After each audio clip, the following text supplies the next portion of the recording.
Good evening, everybody. Welcome. We're glad to have you here for another installment of Thursday Night Bible Study. We've been working through the life of King David. We're just getting to the part where he's King David. So we are picking up this evening in 2 Samuel chapter 3.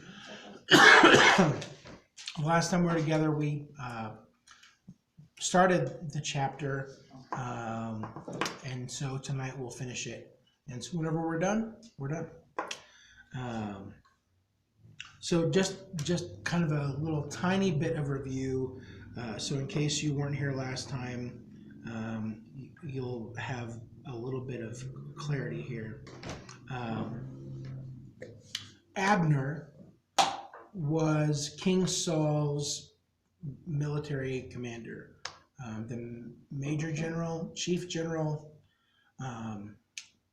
the leader of the military for years. Abner happened to also be King Saul's cousin. They're both from the tribe of Benjamin, and at the death of King Saul, Abner installed King Saul's remaining surviving son, Ishbosheth, as the new king of Israel. David was down in the southern end of Israelite territory. He had been in Ziklag. He had moved up to Hebron, and the people of Hebron went ahead and made David the king of the tribe of Judah. And so, in sort of the quick version, Abner, after several months, comes to his senses, realizes that Ishbosheth is not a great king. And apparently he is tired of being in charge. So he approaches David to say, I'd like to make a deal. What's it going to take for us to get together and to have peace? I'll come to you, I'll come to Hebron. And David said, well, that would be great, but don't come unless you bring my first wife, which you all took away from me, Michal, Saul's daughter. So that all happens. Abner collects Michal, who had been married off to somebody else. They start making their way to Hebron. Her current husband whines and cries, trailing the parade the whole way. Finally, Abner says, enough, go home. So he does. And then they all come to Hebron. In Hebron, as we said last time, Abner and David are able to get beyond everything that has occurred. A covenant is struck between the two of them. Abner has a lot that he can offer David, and so they strike this deal, and Abner goes home in peace. And that's kind of where we left things last time. So just kind of to recap and to help us get to the end of the chapter. So Abner has served as Saul's military commander for years, probably decades, 20, 30 years. He has had a great deal of success as a military commander. He has a lot of talents as Israel's chief general. He is very popular in the nation, as you would expect. And his popularity and success made him a formidable rival to the house of David. So the significance, the importance of Abner's move to support David as the king of Judah and ultimately all of Israel really cannot be overestimated. This is a really big deal. A national military hero would be able to very easily deliver the remaining tribes of Israel to David. Imagine that Norman Schwarzkopf or Colin Powell or Eisenhower, that somebody who was so incredibly well thought of, they have had a lot of impact. That's the way that General Abner is. So I'll just kind of ask this question. You don't need to answer out loud unless you just want to. What would you think about Abner's actions if you're David?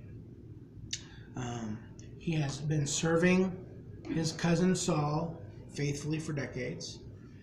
Along with Saul, Abner has pursued David as a potential rival and as an enemy of the state for years.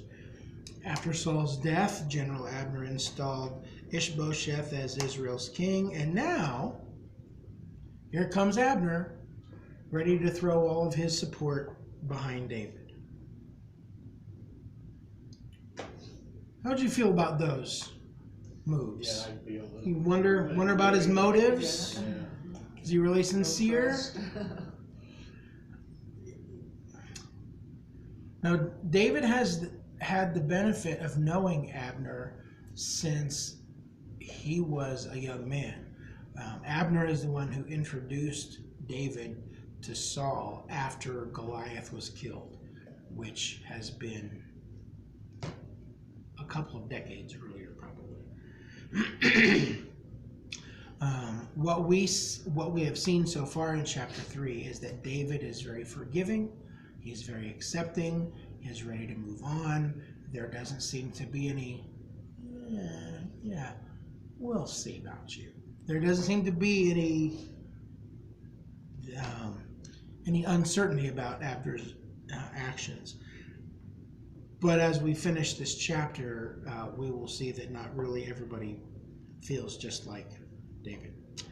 Well, we discussed that a little bit last week. There were two things that kind of helped him feel better about it. Was first, Abner came to him. Second, he stipulated, don't bother unless you bring Michal, and he did that.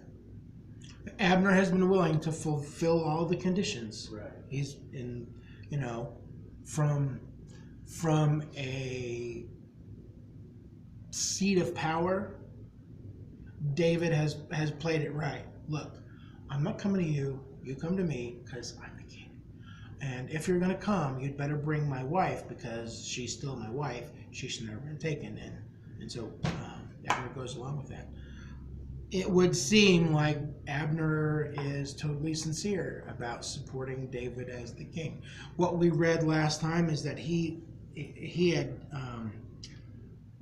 said directly to David, he's talking to the elders of Israel. You have wanted to make David your king, do it. The Lord promised David, by my servant David, I will rescue my people Israel from the hand of the Philistines and from all the hand of their enemies. He knows that God is behind David's reign. Why fight against it? So let's pick up in verse 22. He seemed to have a whole lot of sympathy for Michal's husband either. Because he knew that she was David's anyway. Yeah. I'm sure he was at the wedding because Michal would be his first cousin once removed, the child of his first cousin. Yeah, I think that's what that makes sense. That's right. Yeah.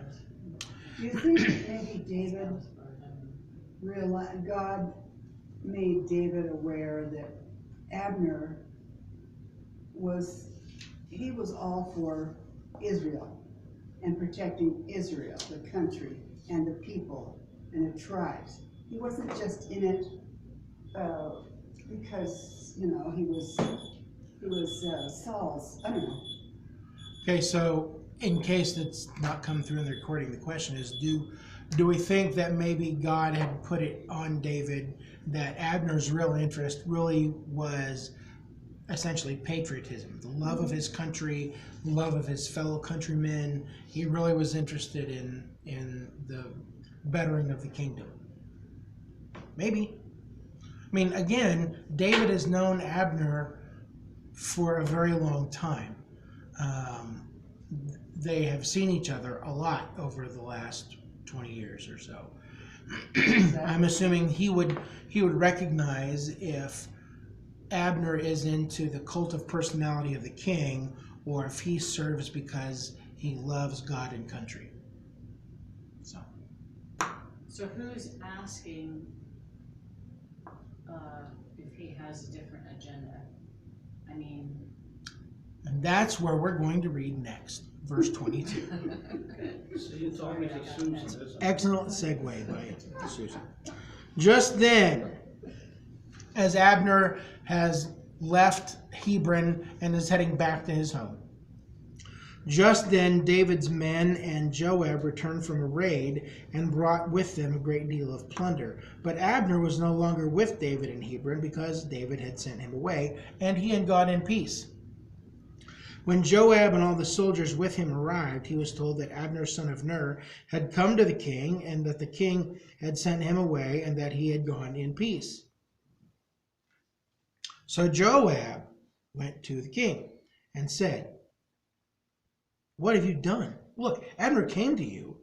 Why did you let him go? Now he's gone. You know Abner, son of Ner. He came to deceive you and observe your movements and find out everything you are doing."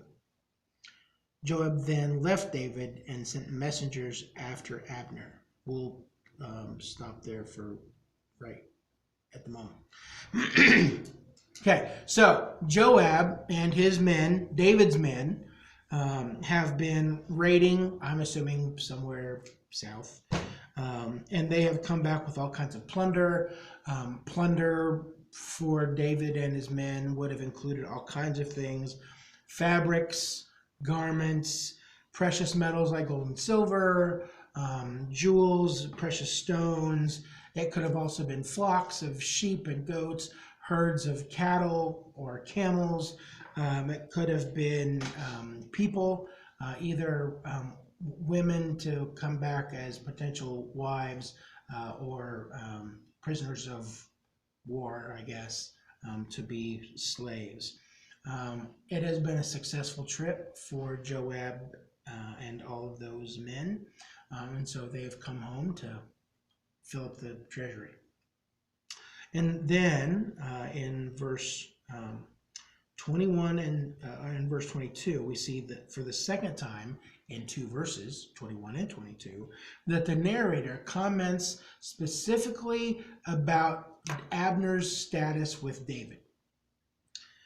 In verse 21, again, David sent Abner away, and he went in peace.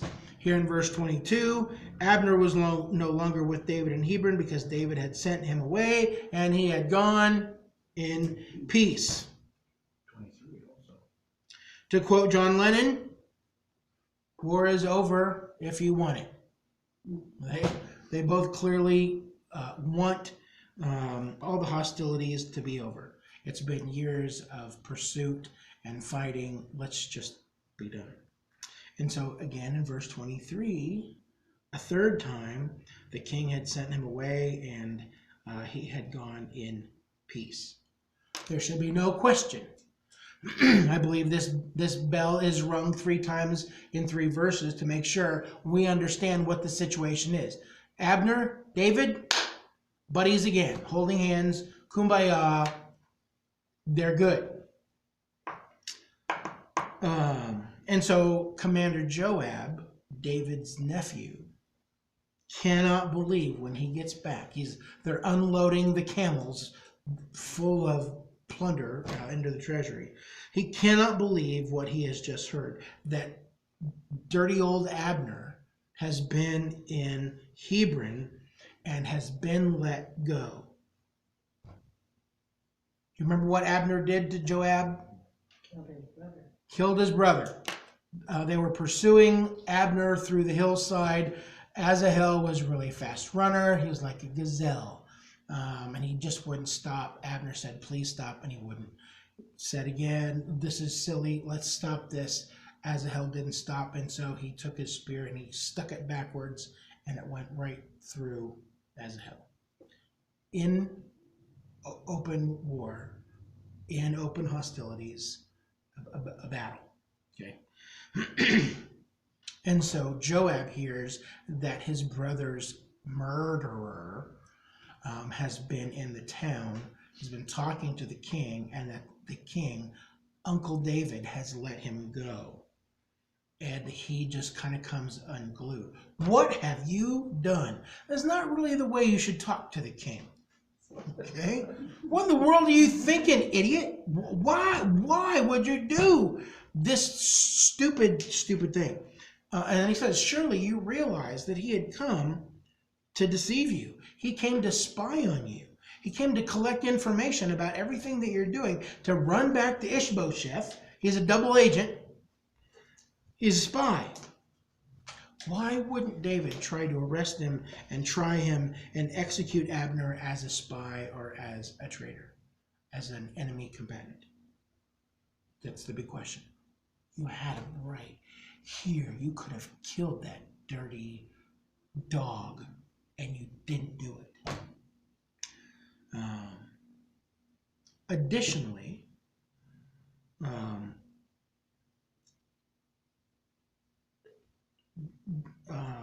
in beyond the fact that the general of the opposing king has been in the courtyard, he is also trying to avenge the death of his brother, again, which occurred in open war.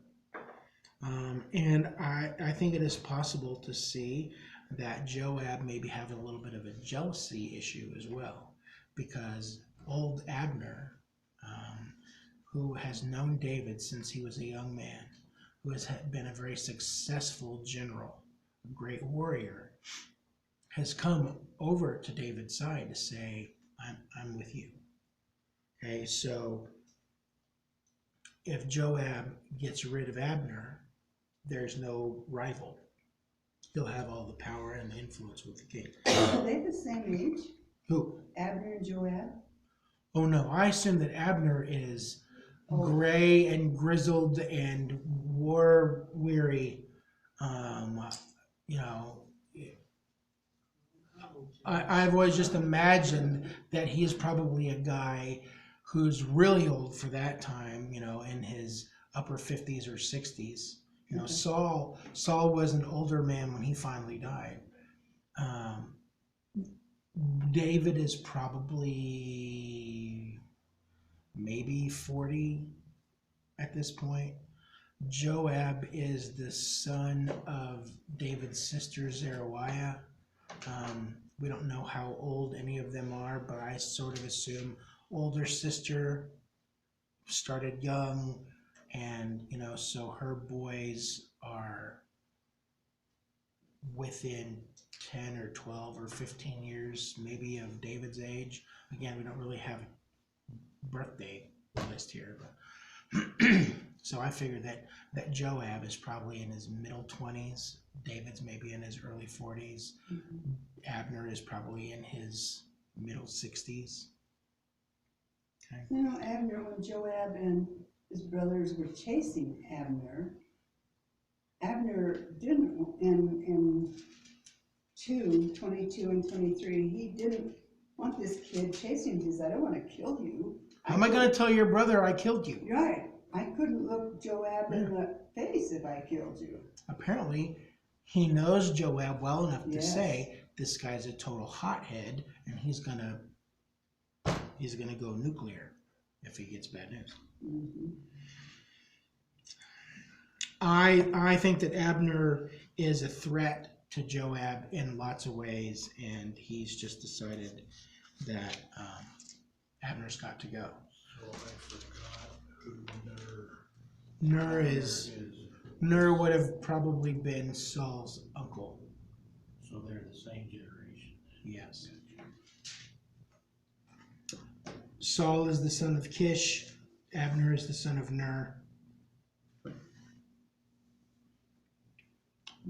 Those are brothers and then cousins. I think Abner was a righteous man in a couple of ways. I think he is a man who is all about law and order and duty. He seems like your typical hoo-ah kind of military guy. Like a colonel. Yeah.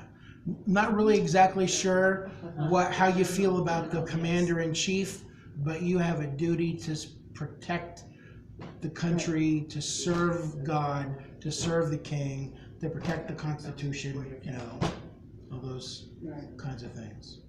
Not quite, Pat. Not quite Pat. Although I would think that Abner would have probably a lot in common with Patton.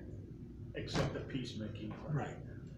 Well, had Patton, well, yeah. Anyway, so the interesting thing is that David's capital is in Hebron.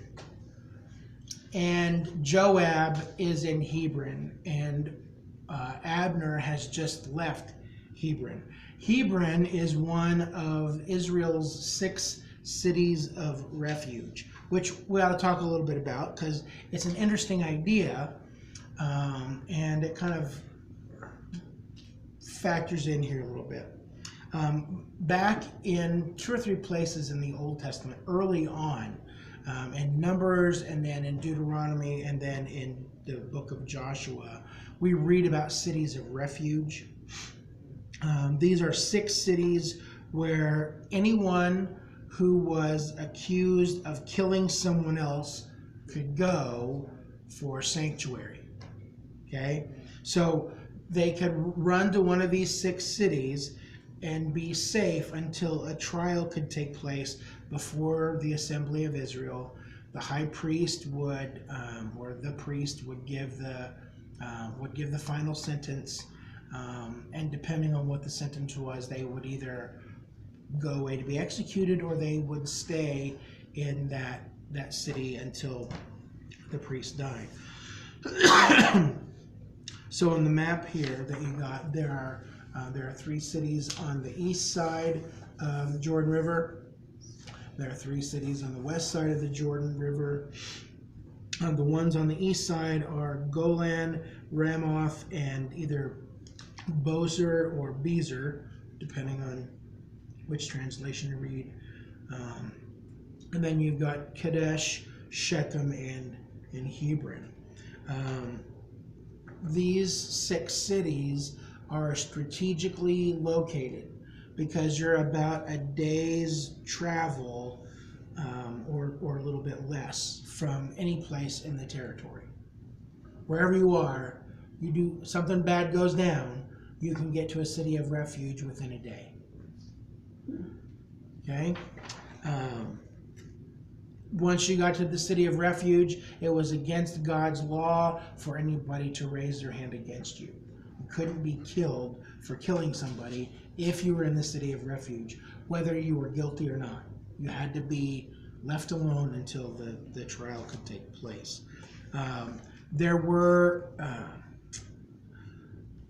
So the family members of somebody who had been killed could take up the charge after you. They become a blood avenger. The Hebrew name for that is Goel. And so if you got to the city of refuge before the Goel got to you, you were safe. The Goel couldn't come into the city and kill you. Okay, so it's kind of like tag. You get on base, nanny nanny boo boo, you can't touch me. Okay, and so Joab has taken on the role of the blood avenger. He thinks that he's the Goel, which most of the commentators feel like is not something he really had the right to do. He couldn't legitimately claim to be a blood avenger because Asahel didn't die in the kitchen. He wasn't killed for his watch or for his wife. He was killed in an act of war But Joab is the kind of man who will take matters into his own hands. It doesn't matter if they are noble efforts or moral efforts. We'll continue to see this through the rest of Joab's life. He acts out of anger and revenge, and he is righting wrongs as he sees them. And so Joab, David's general, reaches out to Abner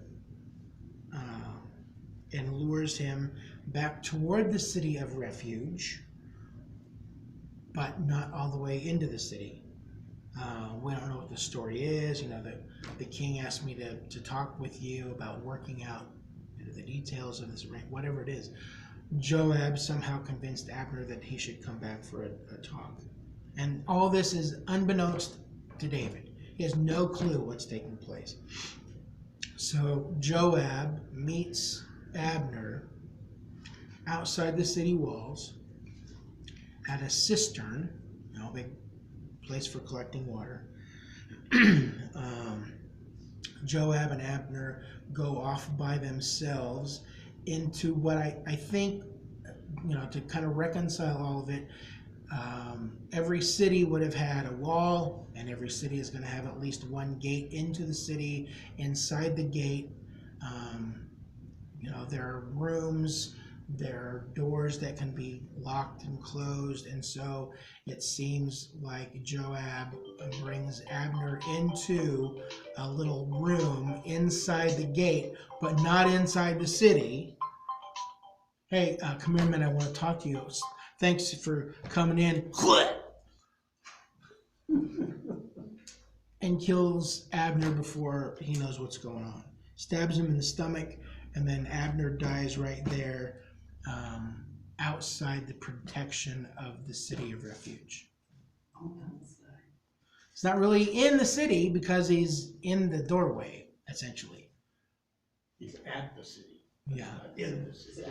He's at the perimeter. So it's okay to kill him over there, not in here. That is straining gnats and swallowing camels right there. Exactly.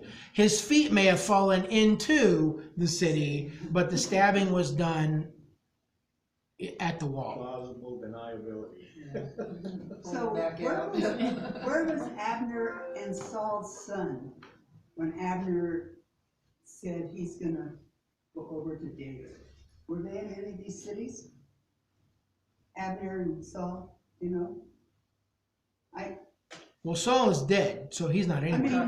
his son. Ishbosheth. Yeah. Yeah, his capital is over. This is a lousy quality of map, but at Mahanaim, right there by the Jabbok River, that's where Ishbosheth has been camping out. That's the headquarters. Oh, down here, okay. And so it's a pretty long walk from Mahanaim down to Hebron. Quite a ways. We don't really know how far he got. That's at least how long is my finger here? That's probably at least like 60 miles, 70 miles maybe. So it's multiple days walk. And that brings us down to the end of that chunk.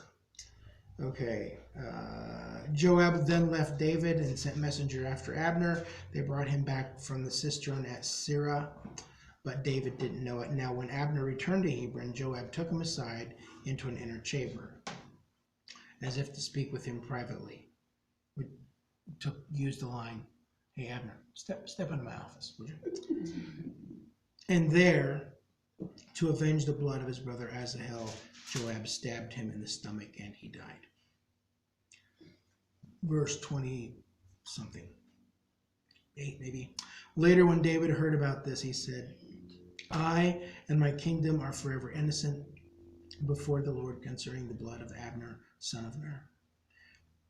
May his blood fall on the head of Joab and on his whole family.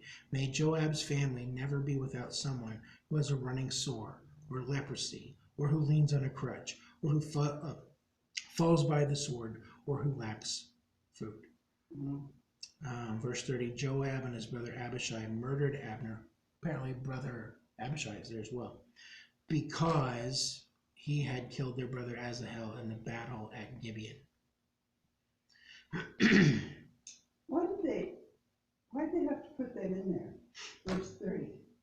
Is that in everybody's Bible? Because it's got Mine is in parentheses around it. parentheses too. Yes, too, yeah. Yeah, I mean, Murdered because of his brother.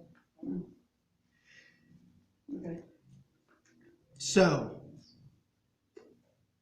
this murderous act of revenge is an insult to David's authority as king, and it could have major, far-reaching negative implications for his reign.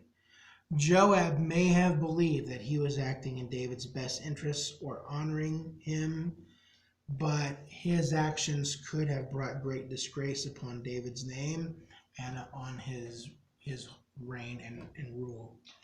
So David put the guilt for Abner's murder squarely on Joab's head. My kingdom and I, we're guiltless. We had nothing to do with this. We know nothing about it. Let it fall on Joab's head. And then he lays out this curse, essentially, for Joab and his descendants because of this heinous act. May Abner's blood fall on the head of Joab and on his whole family. May they never be without someone with a sore or leprosy or leans on a crutch or who falls by the sword or lacks feet. And this is pretty dismal curse. Just about, everything that could go wrong may it happen to them. Illness, disease, injury, battle, death, pain and suffering. What Joab has done is a bad thing. At the end of chapter 3, we haven't been all the way there yet, but in a few verses, David will say to all of his men, even though I'm the anointed king, I am weak, and these sons of Zeruiah are too strong for me. May the Lord repay the evildoer according to his evil deeds. David sees that Joab has acted wickedly, unrighteously, in an ungodly way. There is nothing noble, there is nothing God-honoring about what has taken place. Joab is a cutthroat, cold-blooded assassin, mercenary. Okay? Without question, David sees that what Joab has done is absolutely evil. It is interesting, though, what we don't see there.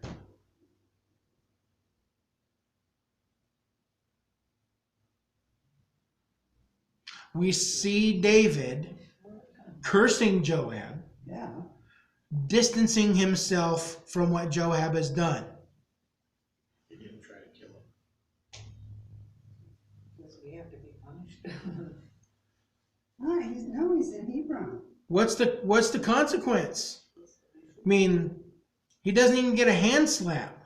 Joab, what you did was, I don't know, that's really not okay. I mean, there doesn't seem to be any sort of negative consequence immediate for Joab other than, hopefully all your kids will be handicapped and you'll have bad skin. You'll be hungry all the time.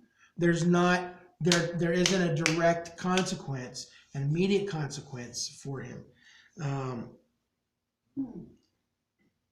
Here's only thing I can figure. Joab is family. How could he face his sister if he had to have her son, his nephew, executed? He has been a successful general. No, he just come back with loads of plunder from wherever they've been. He's been right beside David for years. He just And- sort of, And I guess I would also say that it seems like, in comparison to some of the rest of the people we've read about, that Joab is not he has no hesitation about killing somebody, going for blood. And the only thing that I can figure is with that combination of things that David has said, well, I can't kill him. I can't make him an enemy. I can't send him away because he will turn his. wrath again. I'll be in it. So, after you said all of that, and then Last when you verse. consider that In chapter 3, he, 39, without knowing, he David says he's thought he too was weak, doing it These things is to future. help the God's too king. strong. David probably took that into consideration. He probably knew that he did that. And that could be. So he's family and he's been loyal, and he probably realized that Joab acted out of, again, probably loyalty, even though he overreacted. That is a fair point that I hadn't taken into consideration. It could be that David is lenient because, well, he had good intentions. He thought he was doing me a favor, but maybe. When you add into everything else, maybe that's why there's no punishment. It's just a long way off curse. They are troublesome, these sons of Zeruiah, the sister. They are pretty powerful. I think they are intense, aggressive people. With 3 brothers. Well, So there there were be Only two. 2 now. Well, yeah, but I mean, so they were sons of David's sister? Yes. Oh, And they have been with him apparently all along. oh, I Since thought that David was a had man's name. Since David had men with him hiding from Saul in the wilderness, I believe these men have been with him. At one point, even David's parents were a part of the group too, until he sent him off in Moab.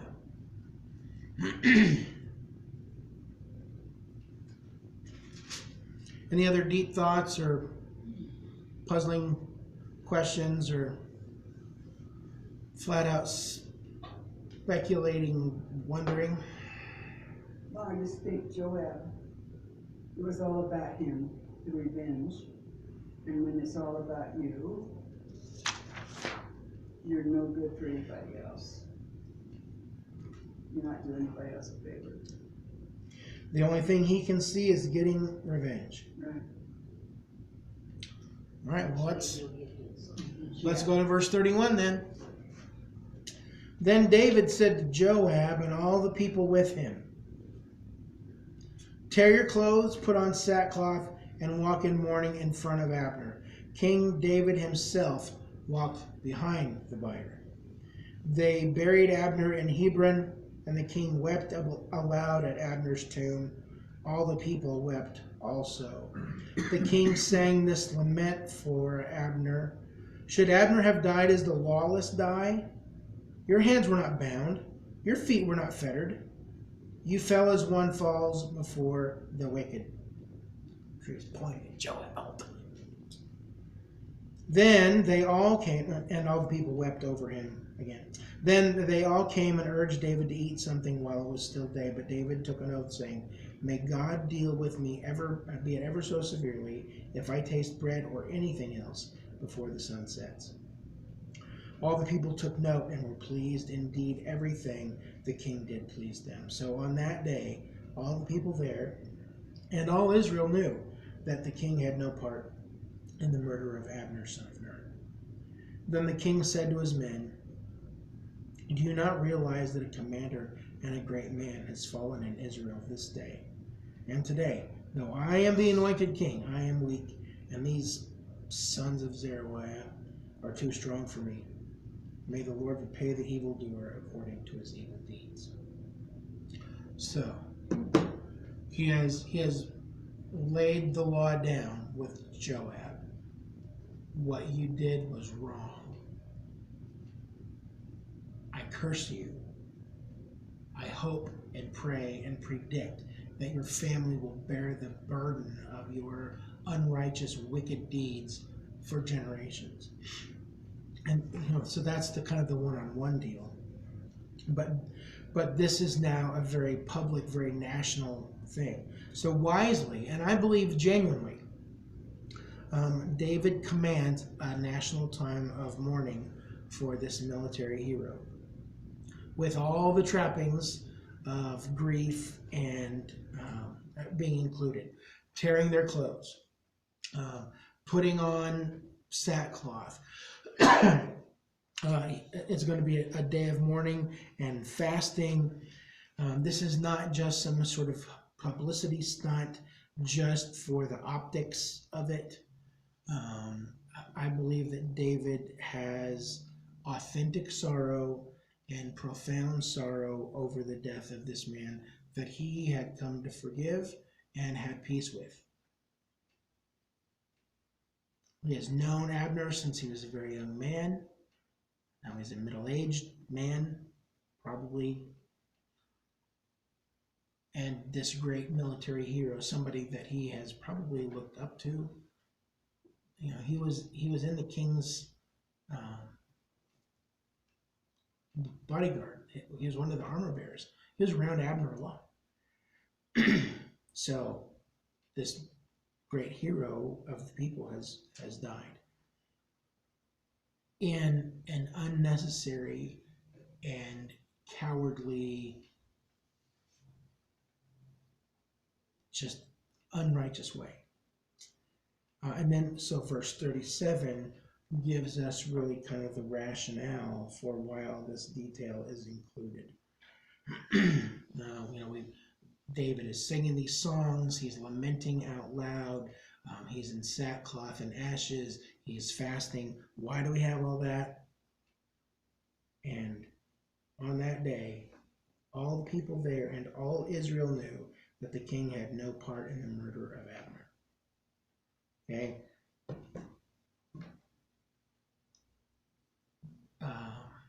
Whether it is politically motivated or not, David's actions here have the ability to turn the tide of popular opinion in his favor. He's not out leading the pack, setting off fireworks and passing out candy and stuff on the way to the funeral for this enemy. Instead, he's dressed in black. He is mourning. He is wailing and weeping and crying because of the death of this Israelite hero. He is condemning the acts of the one who killed him in this wicked, cowardly way. And so the nation sees David was not a part of this. It was not directed by him. He didn't support this. This isn't on him. There's no blood on his hands. This isn't some kind of a coup. This is the actions of one very violent man. And I think that it shows from the beginning of his reign that even though he is a warrior, his reign, his kingdom is not going to be founded on violence and revenge. He absolutely could have gone after Ishbosheth across the river, wiped out the whole family, killed Abner, killed all of Abner's family. They could have executed them all, cleaned the slate. David had nothing to do with any of that. He is a man of honor. He is a man who is committed to the Lord. He has been anointed by God, and he will operate in godly ways. Does David always get it right? No, we've seen some places where it's kind of icky. But overall, David's direction is following in the footsteps that God has laid out for him. And that brings us to the end of chapter 3. You have any big ideas or applications for you or for us as you've listened? Vengeance is mine, saith the Lord. Yeah. It is not our job to repay people for what they've done to us. Revenge belongs to God. We need to trust Him to work on all that. I like the last verse. Well, part of it, where it says, may the Lord repay the evil doer according to his evil deeds. So he's living up to that. He doesn't have to. That's almost a bumper sticker right there. Let God repay the evildoer for his evil. It's not my job. Now, I have said in the past, where God says, vengeance is mine, thus saith the Lord. And I have pointed out, well, I actually work for him, so I can't be a conduit of God's wrath and revenge. But I don't really think that's what God has intended. So. Well, did God say before this happened, love one another? Oh yeah, that love one another, love your neighbor as yourself. That goes all the way back into the books of Moses. So he was doing that. Hundreds of years, yeah.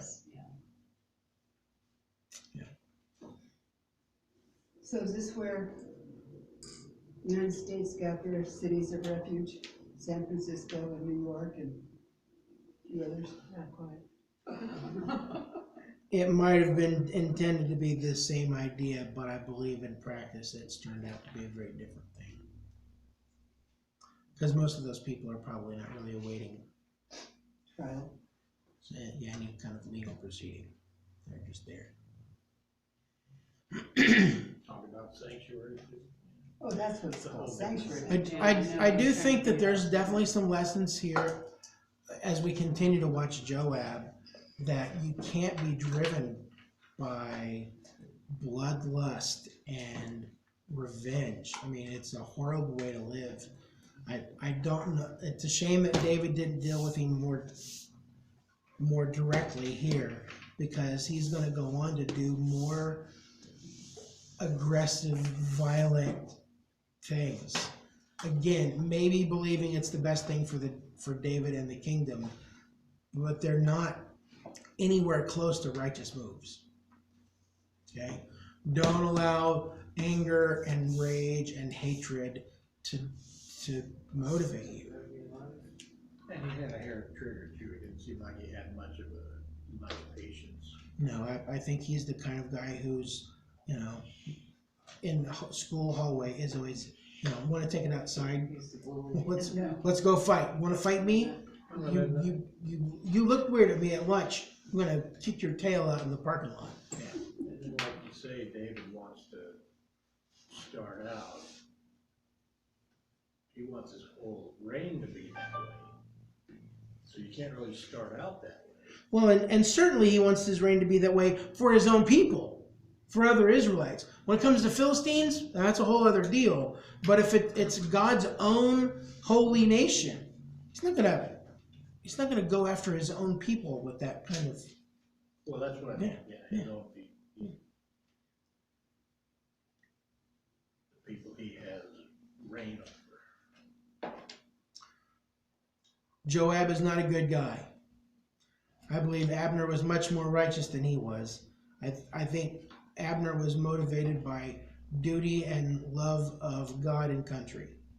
Joab, I think, likes the taste of blood. He's just a killer. You occasionally hear about cops who just, the whole reason they're in police work is because they want the power and the authority, and they want the ability to try to blow somebody away at some point. No, not all cops are that way, but there are bad eggs that get in there, and it's a power trip. I think for Joab, it's that. Okay, when we get together next time, we will launch into chapter 4 and see what else we can learn about the life of David. Appreciate you being here. I'm going to turn off the camera now, but remind you that